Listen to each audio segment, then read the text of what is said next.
lot of R's in parentheses, as maybe you can, are both right on the outside of the front straightaway. You can hear the cars start to make their initial laps here at St. Petersburg, but one of the guys that jumps off the page and those R's next to their name on the entry list indicating that they are indeed a rookie. A guy doesn't have a traditional resume coming into Indy Lights presented by Cooper Tire. We're talking about England's Max Chilton. Yeah, I mean, a young man that easily maybe one of the most accomplished drivers in this field. He has 35 Formula One starts under his belt. He finished every race as a rookie with the now defunct Marussia team and competed in every F1 race last year until that team folded with 3 races to go. So this is the young man that comes over and joins the Indy Lights Series with this new Carlin team.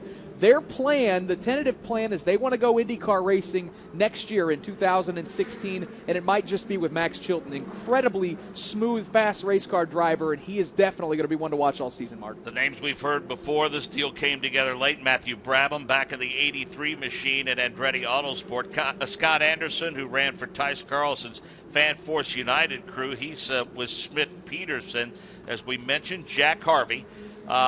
And Juan Pedrahita. But other than that, most of these guys are either new to this series or products of the Mazda Road to Indy series. Yeah, and we've got some young drivers moving up that are very accomplished. The defending, the reigning Pro Mazda champion, Spencer Pigot.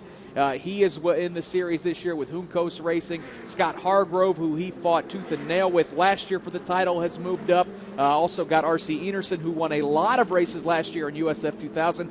He's made the jump with Schmidt-Peterson. So going to be very interesting, Mark, to see how these young drivers balance it out. One of the guys we'll have with us throughout the course of the season on both these Indy Lights shows and also the Verizon IndyCar Series. We'll say good morning and welcome to 2015, Jay Query.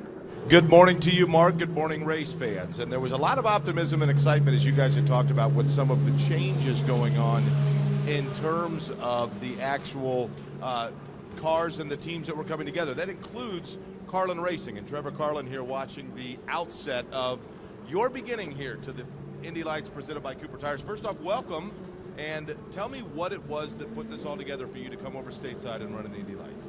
Well, I mean, it's IndyCar has always been something we've been excited about. We do a lot of racing in Europe. The Indy 500 is the greatest motor race that exists.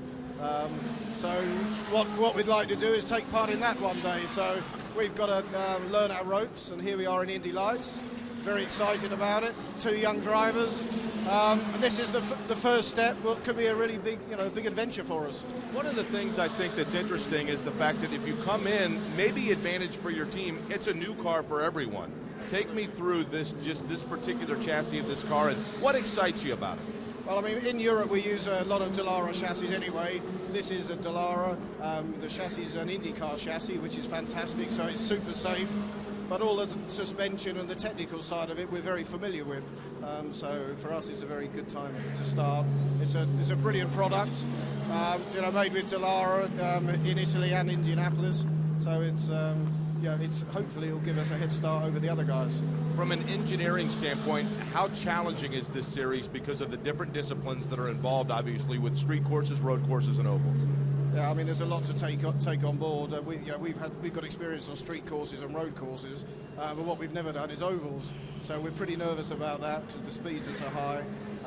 But it's a fantastic challenge, and it's one we want to take up. And on one day you'll hopefully see one of our blue Carlin cars at the Indy 500. Lastly, let me ask you before we let you get back to work here, take me through the 2 drivers that you have brought over with you. Obviously, Ed Jones, and as Nick was just talking about, you've got a very talented young man as well at Max Chilton. Yeah, I mean, obviously Max is quite a famous guy now. He's done his Formula One stuff. He's been a friend of the team for many years. He's done a lot of development work for us. So he's here to help us develop the Indy Lights car. I think we've proven that he's done a good job because we've been fairly quick. Young Ed is an up-and-coming kid. He did Formula 3 with us last year in Europe, did a mega job, and now he's making his first steps in the States like us. We'll let you get to work here and we'll let you watch over everything, but welcome to this series, and thanks for talking to you over the course of the year. Thank you very much. Very happy to be here. All right, again, that's Trevor Carlin from Carlin Racing, guys, here on Pit Road as practice session number 1 is underway for the Indy Lights presented by Cooper Tires. Certainly welcome them to the series. Hope it's a long and successful arrangement. Spencer Pigot had some trouble from 9 to 9A. Scott Hargrove, let's see, who else was? Scott Anderson had an issue. The 77 car got into the runoff area in turn 10, and we have a red flag situation on the course. We suspect it's for Ethan Ringel. Or check that Spencer Piggott, the number 12 machine. Yeah, Spencer Piggott had only turned one lap, and it was just a warm-up lap. We'll take a quick look at the speeds. Juan Pedro Hita pacing the field so far at the top of the charts with a minute 10.472. Shelby Blackstock runs second. Matthew Brabham third. Scott Hargrove fourth. R.C. Enerson makes up your top five. You know, Mark, speaking to Trevor Carlin, it's kind of a who's who of the names of drivers that have driven for him in a development season or a development car over the years in Europe. Some familiar names for IndyCar fans. Takuma Sato actually won Carlin their first team title in 2001. Jack Harvey, who's still in the Indy Lights Series, back for a second year with Schmidt-Peterson. He ran for Carlin Racing a couple years ago, winning the British Formula 3 title in 2012. And then how about our 2014 Verizon IndyCar Series champion, Will Power, drove for Carlin back in 2005 in Formula Renault 3.5. So a lot of talented drivers have come through those doors, and certainly Trevor Carlin's brought a couple good drivers and good cars here to St. Petersburg. Yep, storied history, no question. And as far as the Verizon IndyCar Series, of course, things kind of fell apart with the first projected season opener at Brazil. And this is where the season is starting for the Verizon IndyCar Series. I know for several years now this has been the season opener for both of these series. And, Nick, I can't think of a better place to start off the season, quite frankly. No, it's exciting. I mean, the fans always pack the stands around here in St. Petersburg. There's a lot of excitement coming into this season with these new aero kits. And this race has always been kind of unpredictable. A lot of different names we've seen at the top. Will Power back on track with a win last year. Of course, James Hinchcliffe kind of broke through and got a win here a couple years ago. So this has always been a fun race. And as you mentioned, the weather is usually gorgeous. We're going to be dodging some rain showers today, but I think for the most part the weather's going to be great this weekend. They're towing the number 12 machine back to pit lane, and the guy who has to maybe feel a bit like an expected father on the day of the birth, I guess. I don't know if that's accurate or not, but let's welcome the other member of our broadcast crew, Rob Houghton, standing by on pit road with Dan Anderson. Good morning, Rob. Hey, Mark Janes, great to be down here. 72 degrees, a nice warm day. The rain may come later on today, but it's going to be cooler tomorrow, so we're looking forward to some great weather, as Nick said. Standing here with Dan Anderson. Dan, Mark called you an expectant father here, essentially, right now, watching these guys finally get out here in this race car that you were obviously were the quarterback for. How do you feel right now with 13 Indy Lights cars already on track? I think it's pretty cool. I mean, these cars are beautiful. The teams have all expressed enjoyment with the quality of the car and the looks of the car. The drivers like it.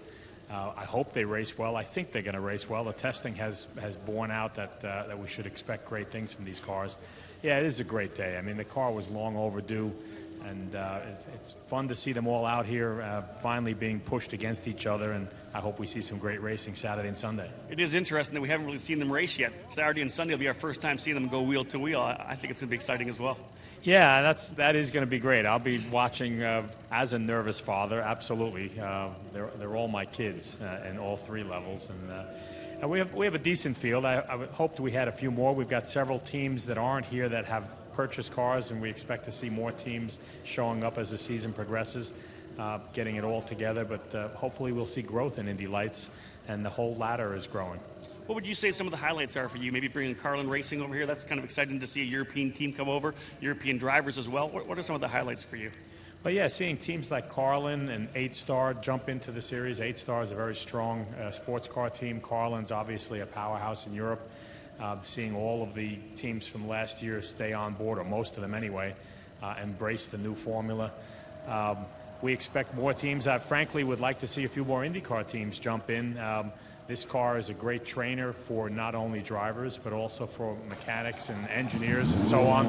So I think we'll see it grow. I think this series is going to be really strong in the coming year and next year as well. Thanks a lot, Dan. Thank you. There is, folks. Danny Anderson, obviously just the very beginnings of this brand new program, brand new race car, the Dallara IL-15. The new history getting them behind us, and now we're going forward with a brand new race car. Happy to report, Nick, that again this season we'll be looking to crown a first-time series champion, and this Mazda Road to Indy Ladder Series, if you will, continues to pay dividends. Last year's series champion, Gabby Chavez, you'll see him competing this season in the Verizon IndyCar Series. Well, and the IndyCar field is just littered with drivers that have kind of cut their teeth there in the Indy Lights Series. Sage Karam, that's a one-off deal as of now for Ganassi Racing. I expect we're going to see him in a handful of races this year for that team. He's a defending champion of the series. Joseph Newgarden, I think everyone kind of looks at this might be the year, switching over to Chevrolet, partnering up with CFH Racing with Ed Carpenter's organization. This might be the year that he gets the victory lane. So there are a lot of drivers, even going back to Marco Andretti. Scott Dixon ran some in Indy Lights as well. There's a lot of IndyCar drivers that cut their teeth. And some of those IndyCar drivers, Mark, got a chance to test this Indy Lights chassis, really liked what they saw, and I think we're all kind of smiling at all the hard work that's been put in and all the dividends that are going to pay off this weekend and all season. Yeah, Newgarden's a former winner here. Names like J.K. Vernet, as you mentioned, Marco Andretti, a lot of the guys that are very, very familiar to fans of the Verizon IndyCar Series certainly cut their teeth in Indy Lights, and that goes all the way back to the 90s, in fact. Back to Rob Howden. You know, Mark, in talking to Dan after we went off the air there, I asked him straight out how many cars actually have been sold. And he did say 19 have already been delivered, and I believe the 20th car ready to be delivered as well. So while we have 13 here on the pit lane here for the opening round, there's still 7 cars ready to go. So we would probably look forward to seeing 15 to 17 before the end of the year. And again, you never know, maybe 20 before the end of the year as well. Well, Nick, to that end, and we're not towing any sort of company line here. Sure, we'd like to have more than 13. We want to get back to the days to whether it's 19 or 20. You heard Dan Anderson himself say that. But let's face it, of the 13 that are here, you go pretty deep into that field, and you have more than a handful of guys with a shot to win. There certainly is that depth in terms of talent, while the numbers may not be, we have quality, I guess, not the quantity we were hoping for. Yeah, no question. I mean, the teams that return are teams that have won championships and won a ton of races. Of course, Belardi Autosport, they're back to defend their title with Juan Pedrohita and Felix Sorales in those race cars. Schmidt-Peterson, their track record and the accomplishments they've had in this series is remarkable. Andretti Autosport has won a lot of races. And then just based off of what we saw in some of the preseason testing, I think 8-Star Motorsports with Scott Hargrove's going to contend for some wins, and then certainly the Carlin team as well has been very strong. So, I mean, that number's going to grow from 13, but the quality is certainly there right now, Mark. And you mentioned a name when you reeled off that roster there. How about our friend and football coach Brian Belardi and the model that he has put together with Belardi Auto Racing in a relatively short amount of time? Let's see, a couple of wins in Indianapolis. He's won Long Beach in a series championship. How are we doing? I would say he's checked off just about every box you can have, and good to see that the health of that team has stayed strong.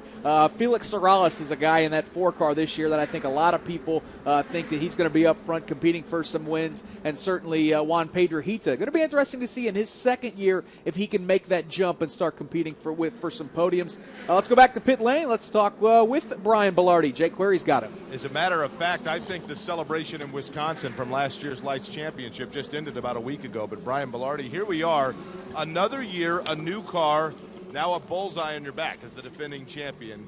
Take me through your offseason and how you transition from kind of soaking in a championship and then turning around with 2 new drivers in your stable and trying to get another one. Well, quite honestly, when we, with the new car coming out, fantastic, the IL-15, that's just a beautiful race car. There wasn't a lot of time to celebrate. I mean, there was time to relax and think about it, and we had a great championship team dinner. But we were to work right away and started testing and, got on with our program. Obviously, with the bullseye in the back, that's, quite frankly, that's where I want to be. That's good. Last year I thought you guys at the beginning of the year in particular were so dialed in engineering-wise, understanding the tires, getting Gabby out to a good start. That playing field kind of levels off a little bit because everybody has that new car. How big a challenge is that? Well, it's tough, but we still have our core team. I mean, everything's in place. As usual, it's a team effort, and the guys have just done a fantastic job in the off-season testing. How much pride is there in seeing a guy win a championship and then get into, obviously, the Verizon IndyCar Series, knowing he's doing so, representing and carrying that Belardi flag? No, that's huge. I'm just so happy for Gabby. I mean, it was he needed that, and he's, like I said last year, he's one of the best I've seen, and I hope he does really well. We'll let you get back to work. Mark just mentioned your resume here. It's an impressive one, and I know you're eager to get back to it and try to add to it. Best of luck to you. Thank you. That's Brian Belardi, guys, as he works, as you had talked about, 2 new drivers now. Juan Peter Hita, of course, who is a veteran in this particular series, and Felix Sorales, both driving now for Brian Belardi, Mark. Brian Belardi, one of the most likable guys in the paddock. Chilton is P1, Hargrove, Blackstock, Brabham, Sorales your top 5. Actually, Jones bumps into the top 5 now. Brabham, he only got put in this right about a week ago, Nick, and right now he sits P4. Kaiser, Pedrahita, Harvey, Ringel your top 10, then Anderson, and Pickett. Back to pit road. Rob Houghton? You know, Mark, standing here right now with John Doonan from Mazda, and as you go through the top 10, he's looking down at his phone at the brand new Mazda Road to Indy app, which obviously is fantastic for anyone who wants to cover and be with the program here. Just download that app to get live commentary, live timing, and you know, John, you're watching it right now, and it's kind of cool because you're watching a bunch of cars with Mazda power plants in them. Rob, we couldn't be happier to be here. There are 48 Mazdas racing here at St. Petersburg this weekend as part of the Mazda Road to Indy. I wouldn't have dreamed back in 07 that we'd have all the steps of the ladder to the Verizon IndyCar Series with Mazda Power. Couldn't be prouder to partner with Dan Anderson and his group, Cooper Tires, and all the great partners that are part of the new car here in Indy Lights. It's amazing. You know what for me is also very exciting as well is that the number of connections you have with young drivers nowadays. It's just, you see these young drivers moving on to wherever part of racing they go to, sports cars, open wheel. You guys just have a family of drivers with Mazda. Rob, since 2007, we've funded close to 50 drivers full season in either sports cars or open wheel, either on the Mazda Sports Car Racing Academy or the Mazda Road to Indy, all in Mazda Power. So we're really proud of that. Our executives support it from the highest levels, and it's love to see some of these guys been former scholarship drivers now in Indy Lights or guys who have grown up into the Verizon IndyCar Series. It is going to be pretty easy to see our champions from last year, the guys that are supported by Mazda Speed and the whole driver development program, that beautiful soul red color you guys have on all the cars of the champions. Very cool looking car. Well, thanks. Our design guys in California at the R&D Center came up with the paint scheme, but Soul Red is a proprietary color for Mazda in the marketplace. It's a hero color, and hopefully we're identifying the next heroes of open wheel and sports car racing. Send some of these kids up to the Verizon IndyCar Series. Always great to see our partners, of course, Cooper Tire, and of course, Mazda. Thank you so much. Thanks, Rob, and good luck to everybody for a safe weekend. John Doonan, folks, from Mazda, and obviously the biggest partner we have in this entire program. And one of the things that we'll do again this season, Nick, which we were pleased to do last year, is all throughout the course of the season, we'll be visiting with the winners from the F2000 and the Pro Mazda Series, and really start giving folks an inside look at the future of open wheel racing. That was something we enjoyed doing last year, and got to know a lot of the guys that we see on the timing and scoring board today. Yeah, no question. R.C. Enerson won a lot of races. We talked to him quite a bit last year. He won a lot of races in USF 2000.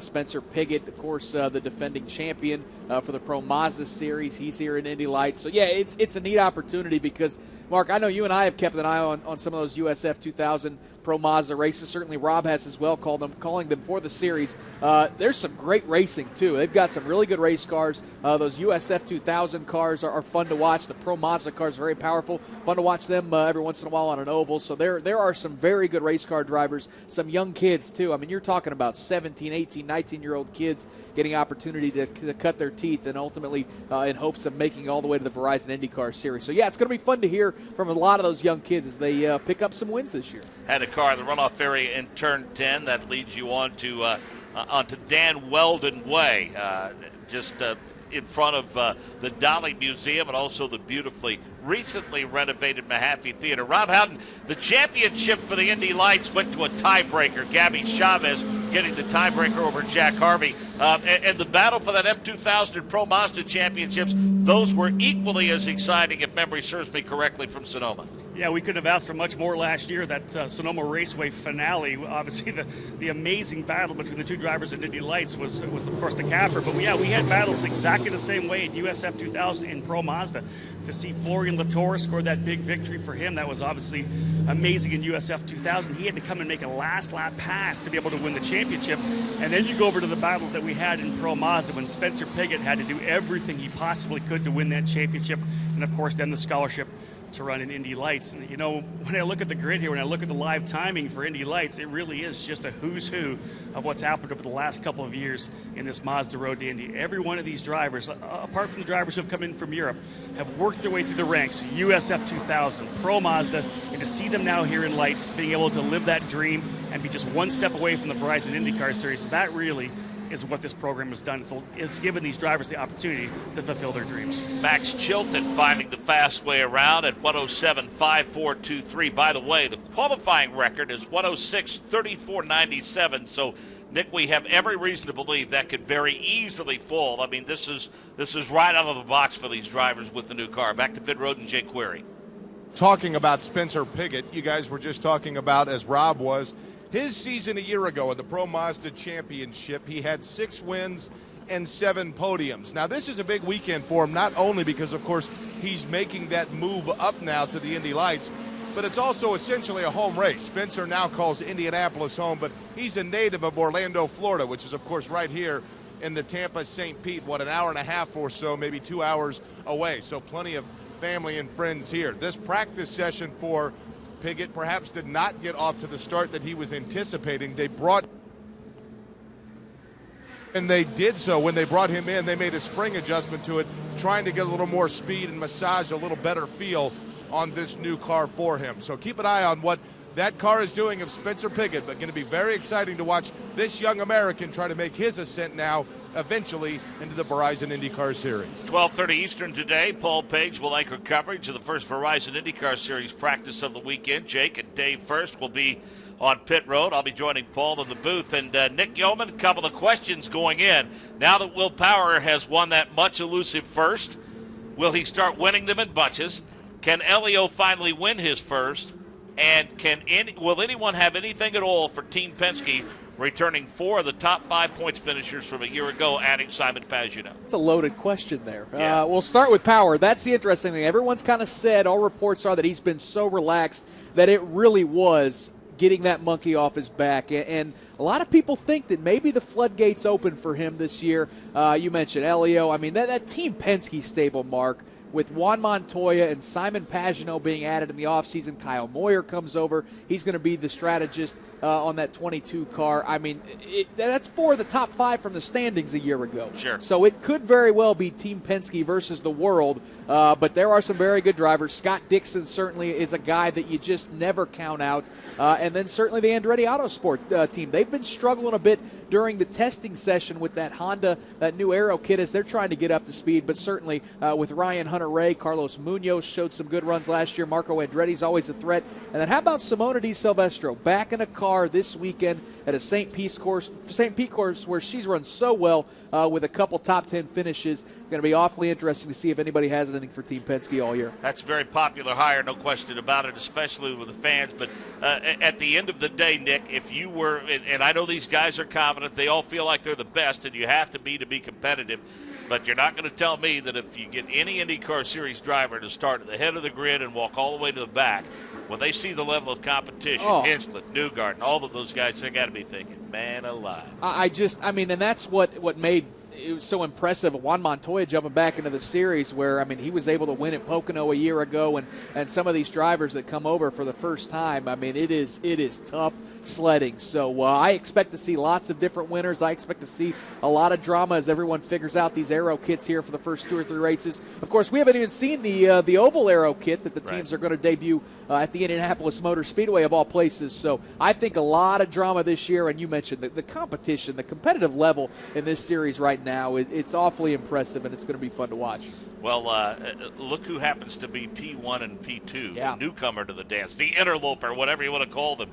Carlin Racing has the top 2 positions on the timing and scoring chart right now. Chilton at 107.4733. Jones at a minute 7.9278. Spencer Pigot is 3rd quick. Harvey is 4th quick. Petrahita Hargrove is 6th quick. Kaiser 7th. Matthew Brabham has slipped to 8th. Shelby Blackstock is 9th. Sorrells is 10th. Anderson is 11th. Ringel is 12th. And Ederson is 13th quick at a minute 9.9685. So as we suspected, Nick, a very, very competitive field. And I was looking at Max Chilton. He had about a half a second on the entire field. And then Ed Jones just turned his 15th lap of the session, and he went to P1 a good 0.3 of a second faster than his teammate Max Chilton. Ed Jones at the top at a minute 7.1, and then Scott Hargrove, another newcomer in that 8-star team. So 3 drivers at the top of the charts right now, Mark, all from new teams, new drivers to this series. So far, early indications are that the folks from Andretti, Schmidt, and Belardi got a little work to do if they want to catch some of these teams. Teams continue to quicken the pace through the top 4 now in the minute 7s, and Piggott is flirting with just that at 108.0410. So the top 4 on the 107s, Jones, Chilton, Hargrove, and Petrahita. This is a technical challenge, to say the least, Nick, in terms of a race course, because you have varying surfaces here. You have the concrete of the runway, and you have the asphalt and the patching, and of course it doesn't get as weathered as it would in northern states, but still can be rough at times. But I would think one of the places that I know every driver analyst we've ever had, from Pippa Mann to Davey Hamilton, who rejoins us this year, to others we've had to the booth as guests from time to time, will tell you flat out, you need to be fast off the last turn to gain full advantage of that very long airport straightaway. Yeah, I think that final corner, the run down the front straightaway, and then that run into turn 1, where you've got the transition from the different types of track off the airport runway onto the concrete. I agree. I think that is the most important part of the track. You see a lot of drivers, if you can get a good run off that final corner, these cars can certainly draft a little bit into that final corner, and then trying to find, and that's going to be the interesting thing with these new Indy Lights cars. All the drivers in testing said you can dive a little bit harder on these brakes with the carbon brakes. You can drive it in a little bit harder and certainly jump on the throttle a little bit more because there's more power from a year ago. So I would expect those long straightaways leading into tight corners are going to be even more of an impact this season, Mark. Local caution in 4 to let the drivers be aware of an issue around one of the runoff areas. But by and large, except for a brief red flag for a tow-in, got to give these kids a lot of credit. They seem to have taken to this course quite nicely this morning. Yeah, and the only driver that had to be towed in was Spencer Piggott, and good to see that he got back out there. He's only been able to turn 10 laps. That's about 3 or 4 fewer than just about anybody else, but Spencer Piggott has found his way into the top 5. Let's go back to pit lane and Rob Howden. You know, guys, talking to some of the team owners and mechanics down here, I think they really did approach this session more as a chance just to test some more things. This track obviously still very damp. It was wet this morning. USF 2000 Pro Mazda on the track to clean things up a bit, but the track's still pretty slippery out there. I talked to Brian Belardi, and he said he remembered back to last year when they had a great young driver named Alex Barron who had some speed, and in the first morning session, the morning warm-up session, he tapped the wall, broke the left rear, I believe, on their car.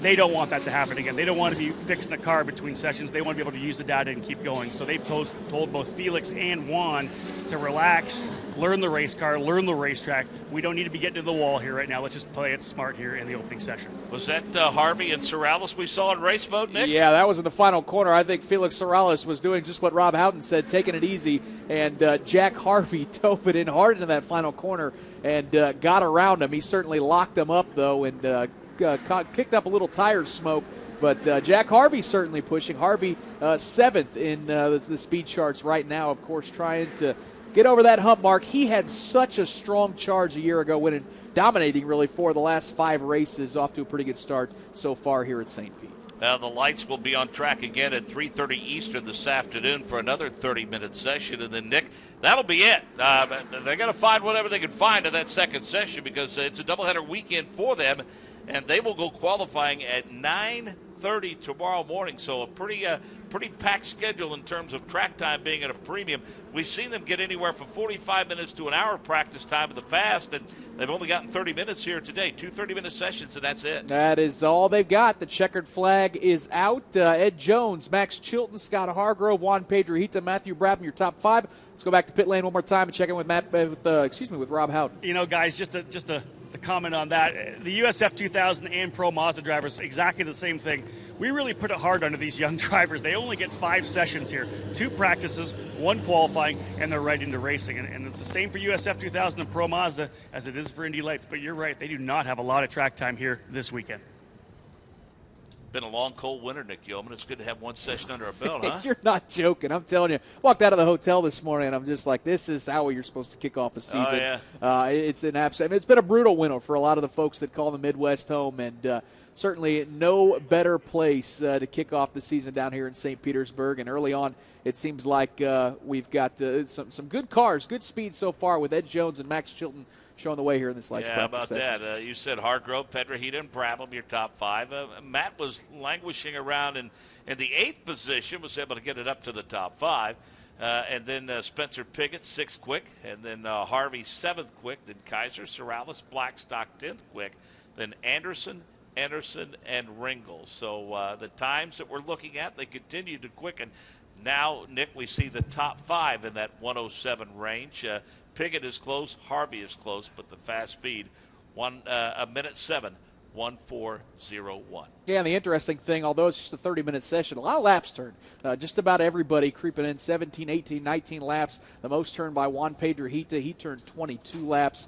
An impressive 4th quick for him. So while it was just a 30-minute session and we had a few local yellows and one red flag, good to see that a lot of these drivers got to turn a lot of laps because it's got to be challenging jumping in this brand new car. And, Mark, in moments we're going to hear from some of those drivers. Yeah, actually, Nick, one of those guys right now, Max Chilton, just hopped out of his car. So let's find out exactly with that Carlin Racing machine how that car 14 felt. Looked like a duct of water for you, new series, but fast. How was it? Yeah, well, it's See if we can walk over here a little bit. There we go. I must be magnetic or something. Yeah, no, it was pretty good for our first ever session in the States for Carlin, 1 and 2, so we can't complain. It's a pretty bumpy track, but I think we couldn't have aimed for any better than that. What about the feel of this car? I mean, obviously you've got a lot of experience in a lot of different cars coming over from Formula One. Just the weight, the balance, getting the feel of this race car. What are the challenges for it? Yeah, it's sort of slightly underpowered. It's got quite a lot of grip, but not enough power. So it's different from what I'm used to. But we're getting there, and so far we're being quickest in every test. And the first free practice of the first meeting, we're 1 and 2. So I think it's a great start. But we can definitely build on it because we haven't got the experience of the others in the States. Was the track slick? Yeah, I believe it grips in quite a lot here. So we'll see how it evolves. But I just went every single lap, and I think I kind of rooted my tyres when the track was at its best. So, yeah, hopefully if we can have a good session again next time, we should be at the top. If you're magnetic, best of luck getting those wins to magnetize for you. But welcome to the series. It's going to be fun talking to you this year. Thank you very much. All right, again, guys, that is car number 14. Good-looking race car, blue one for Carlin Racing, and it is Max Chilton. Rob Howden down here right now with our champion, or rather vice champion from last year, Jack Harvey. Jack, you got a chance to get on the racetrack here with this new car back here at St. Petersburg. Can you go back-to-back for the car from last year and tell me how do you feel with this session? I think with the actual comparing the cars is pretty difficult, especially on a street circuit, because you're never replicating the same conditions twice. I think this year also got a turbo engine, so there's a lot of torque, especially in 2nd, 3rd and 4th gears. So I was feeling it out there.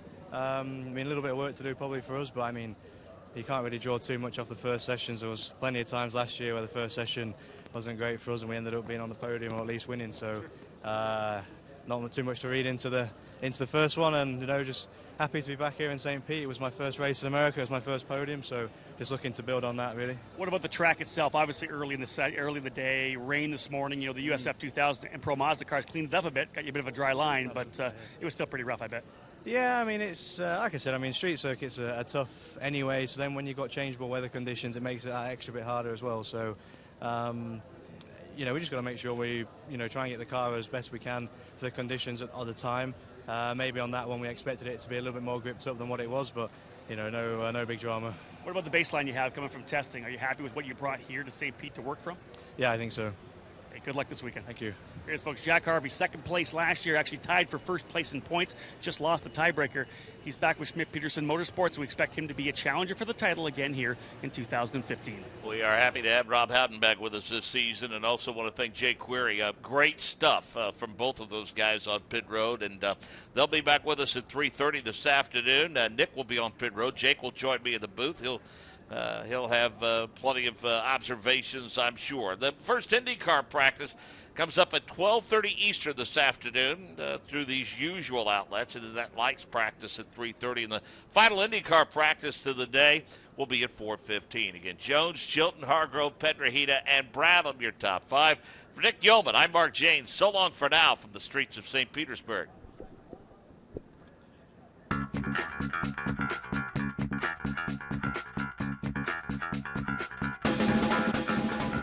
IndyCar Radio on the IMS Radio Network.